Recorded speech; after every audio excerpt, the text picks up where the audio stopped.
It's Sunday morning, which means meal prep day for me. And although I don't always have the chance to meal prep on Sundays, when I do, boy, what a difference it makes in my week.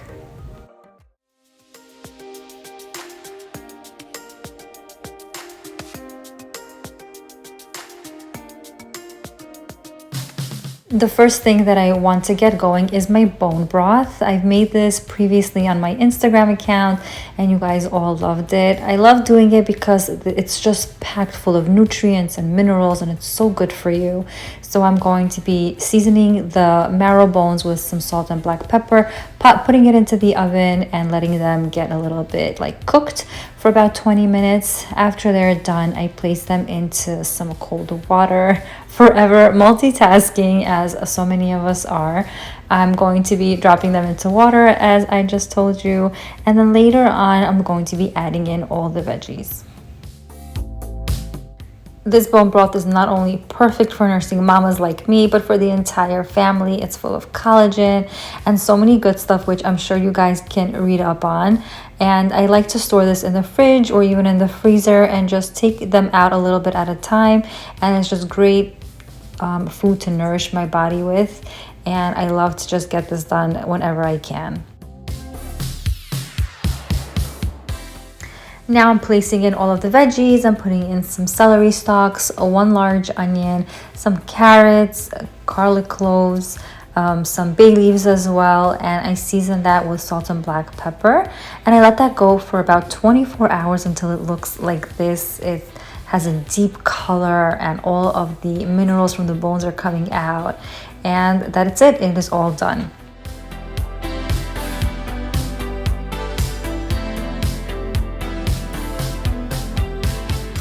The next thing that I wanted to prep for our family dinners are Peni, which are Russian dumplings. Mom is in the kitchen with me once again, and she's going to be making this recipe. So into a bowl, she places in 4 cups of all-purpose flour, 2 eggs, 1 cup of filtered water, and you could just have a little bit more on the side if you feel like the dough needs a little bit more moisture. 1 teaspoon of salt, and that is basically it. Very simple ingredients. She's going to be mixing that all with her fingertips until everything is incorporated and a smooth dough forms. Now the dough gets covered and it's going to be resting for about 15 to 20 minutes. In the meantime, we're going to be making the filling. So for 2 pounds of ground meat, we're going to be using 2 onions, and we're going to be grating that with a box grater. Feel free to use a food processor if that's faster for you. And we're going to be combining the onions with the ground meat and seasoning it with some salt and black pepper. You can definitely do this to taste. I believe she's going to be adding in about a teaspoon of salt over here and a teaspoon of black pepper. And she's going to mix that all really, really well.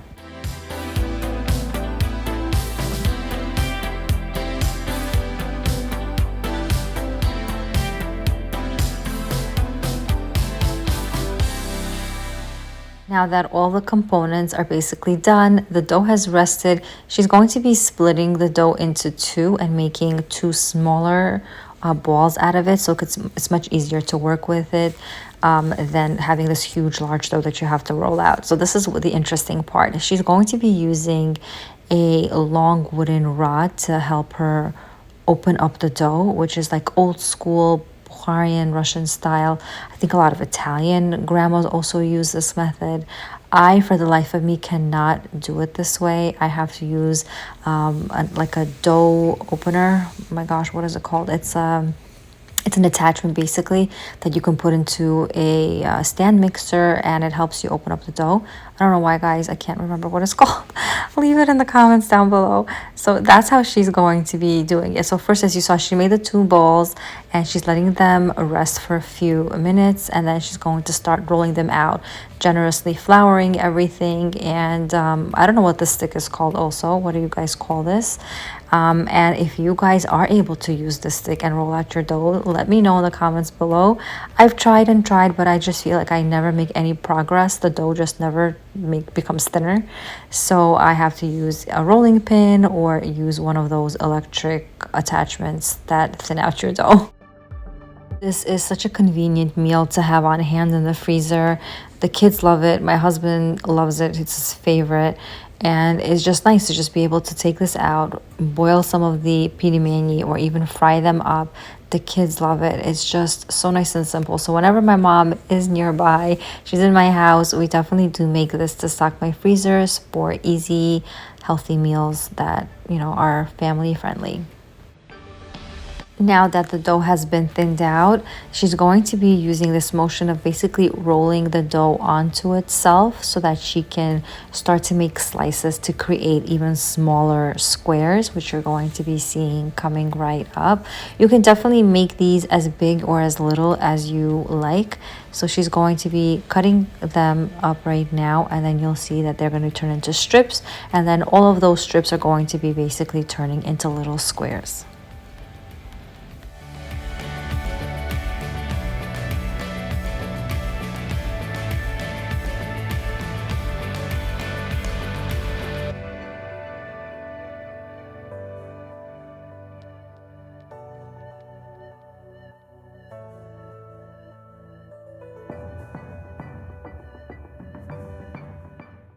And now we're going to be placing all of these squares all over the kitchen counter so that we can start filling them. I decided to put some into a piping bag so it could be easier to squeeze them into the thing, but actually it was one of the worst decisions. It was so hard for me to get the filling out of the piping bag and onto the actual dough that I just decided to use a spoon afterwards, and it worked much better that way. Now you're going to just be folding them in half. That's the first step, and then you're going to be making these cute tortellini shapes, and that's my daughter over there helping her.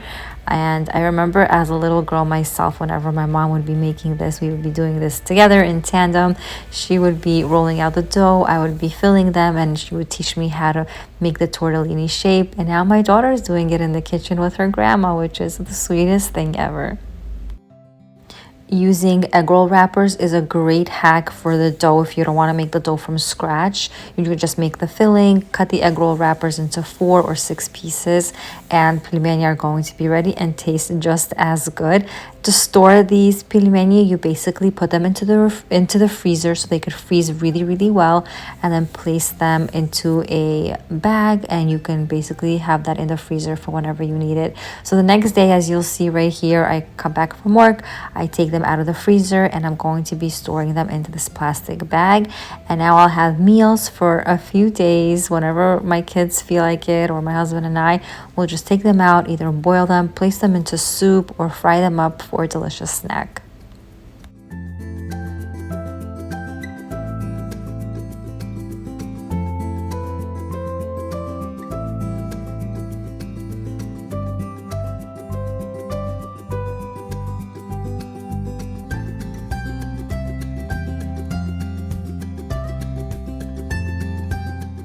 I did have a little bit of the filling left over from the peni, so the next day I wanted to make Aras, or Aras, I think that's how you say it, and I'm going to be following Natasha's Kitchen pita bread recipe. Came together very quickly. I just came home, quickly made it, and allowed that to rest. The filling was already done, so I didn't have to worry about that at all. Once the pita dough was made and rested, I'm going to be taking it out and following the steps that she listed. I'm going to be basically making the minier version of what she made. She had her pitas a little bit larger, so I'm going to be slicing them up, I believe, into 10 pieces instead of 8 like she said.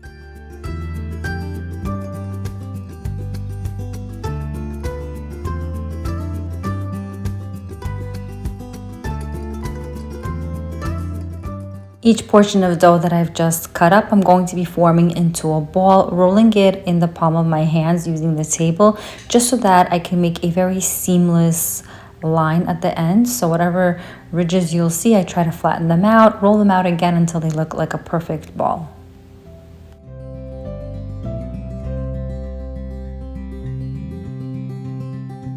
Maya View is in the kitchen with me doing this as well. It's so cute that she's so into like cooking, and I love that about her. And whenever she asks, I try to let her do it, even though it's so hard, because if you've been cooking with kids, you know that they do take some time, but it's a cute thing that I want to help nurture.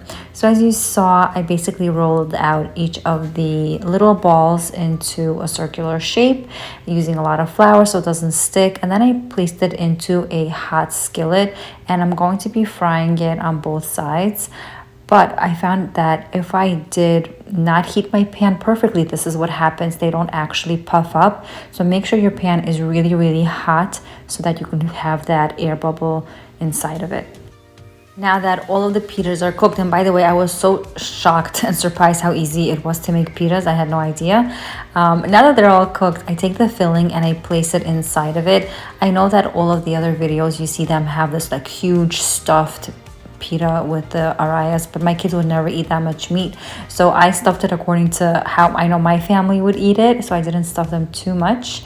I'm using a grilled pan over here, and I'm going to be grilling it until the meat is fully cooked through, which is about, I would say, 3 minutes on each side.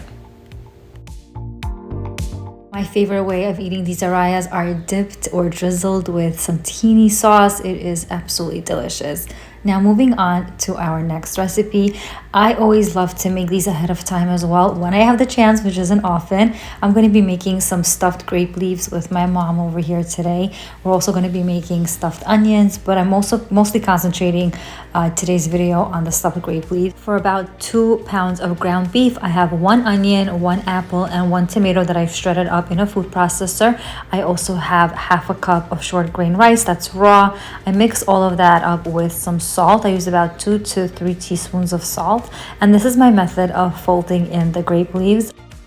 I use a gallon-sized Ziploc bag or a regular plastic bag, and I put the filling inside of it, fold over the sides from the right and then the left, and then I fold over the bottom portion up, and then use a knife to tightly push the filling into the grape leaves and just twist it up. I don't know if that was explained really well, but hopefully the visual will give you an idea of exactly how I do it. I did forget to mention that I do thoroughly rinse out each grape leaf before I start filling them. So I wash them one by one under a running cold stream of water just to make sure that it's completely clean, and also that it removes some of the rind from the actual grape leaves. Otherwise, it's on the saltier side.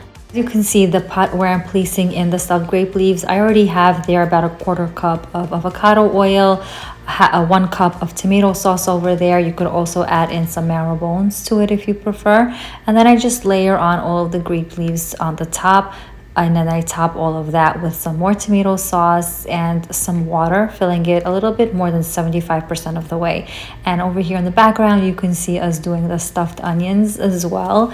And these freeze beautifully and so well, no one will know that you did this ahead of time.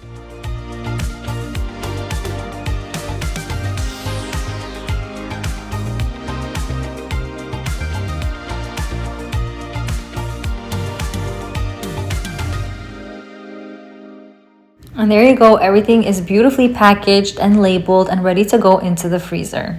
To cook these stuffed grape leaves, like I said, I put some water and tomato sauce over the top of it, and I cook it on a medium-low flame for about 2 hours until everything is softened and cooked through. Well, I hope you guys enjoyed this video of our family-friendly meals, and if you did, don't forget to leave this video a big thumbs up and subscribe to the channel. Happy prepping from my family to yours.